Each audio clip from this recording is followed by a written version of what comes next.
Oke, sekarang kita masuk ke tempat penimbunan berikat. Tadi ada yang sudah bertanya nih sebetulnya, Pak, apa bedanya TPS sama TPB ya? Kalau tempat penimbunan berikat itu tadi intinya adalah dia sebetulnya induk industri sebetulnya.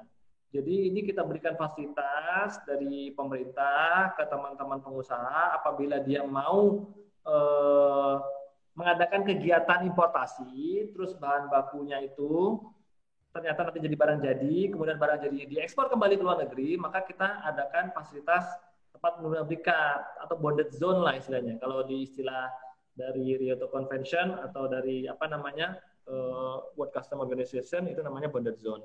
Nah, teman-teman di bonded zone ini dapat fasilitas belum dipungut biaya masuk dan pajak, artinya ditangguhkan dulu asal barang jadinya nanti dikeluarkan atau diekspor ke luar daerah pabean gitu.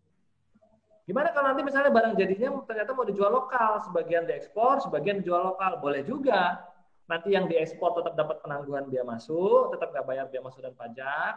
Nah yang dijual ke lokal baru bayar biaya masuk dan pajaknya terhadap bahan bakunya ya. Gitu. Ini untuk tempat penimbunan berikat. Tempat penimbunan berikat itu macam-macam jenisnya ya. Yang paling banyak kan kawasan berikat atau tempat pengusaha di dalam kawasan berikat gitu. Ada juga gudang berikat. Nah, gudang berikatnya supporting. Jadi supporting untuk teman-teman TPB, untuk teman-teman pengusaha berikat apabila dia butuh bahan baku cepat gitu ya, tapi dia tetap mau mendapatkan fasilitas pembebasan, maka dia bisa pesen atau beli barang dari gudang berikat gitu. Jadi gudang berikat biasanya ada di kawasan berikat juga, supporting bahan baku atau barang-barang penolong atau bahan-bahan lain untuk teman-teman pengusaha di kawasan berikat gitu. Kemudian ada juga pusat logistik berikat. Ini semacam gudang berikat juga. Tapi kalau gudang berikat kan biasanya kan prosesnya sederhana.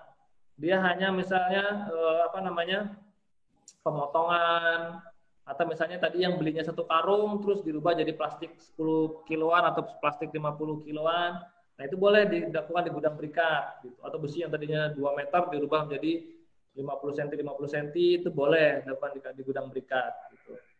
Terus kalau pusat logistik berikat ini bisa lebih advance daripada gudang berikat. Memang tidak ada proses produksi di PLB, tapi dia bisa dilakukan prosesnya proses seperti QC boleh di situ ya.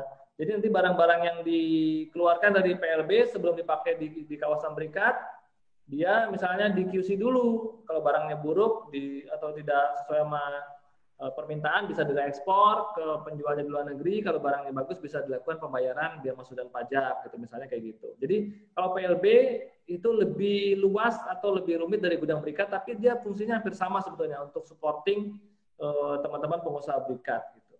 Nah, untuk gudang berikat sama PLB dan kawasan berikat lainnya nanti ke bawah ini semua nanti dibahas detail juga di materi tempat penimbunan berikat. Ada satu hari khusus itu kita akan diskusi atau belajar tentang tempat penimbunan berikat. Jadi jenis-jenis seperti apa, cara pendiriannya, dokumen apa aja yang harus dipakai, terus proses bisnisnya kayak gimana kalau mau impor, kalau mau ekspor, kalau mau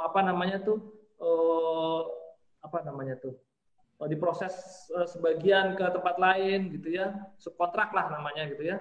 Atau kalau mau jual lokal, kalau mau beli lokal seperti apa nanti dibahas khusus ya. Anda bisa lihat jadwalnya itu, ada di jadwal yang sudah kita berikan, nanti tempat penimbunan berikat khusus satu hari kita bahas di sana. Sekarang kalau saya hanya sharing tentang konsepnya saja sama jenis-jenisnya saja. Oke ya, itu PLB. Kemudian ada toko bebas bea. Toko bebas bea itu kalau mungkin Anda sering lihatnya kalau di downtown itu namanya, kalau di bandara sih banyak ya toko bebas bea ya.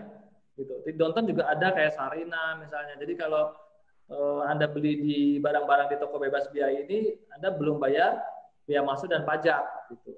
Tapi biasanya hanya boleh untuk orang-orang yang akan berpergian ke luar negeri. Makanya toko bebas biaya biasanya adanya di tempat keberangkatan di luar negeri. Ya, tempat keberangkatan misalnya di Terminal 3 ada tempat keberangkatan ke luar negerinya, itu biasanya ada toko bebas biaya. Jadi Anda kalau misalnya mau beli boleh, tapi Anda harus misalnya melampirkan paspor dan boarding pass. Jadi Anda mau bawa barang ini ke luar negeri. Kemudian kawasan daur ulang berikat, kemudian ada tempat lelang berikat, kemudian ada tempat penyelenggaraan pameran berikat. Ini contohnya kayak di di Jakarta di Kemayoran ya, Kemayoran yang PRJ itu ya, itu tempat penyelenggaraan pameran berikat.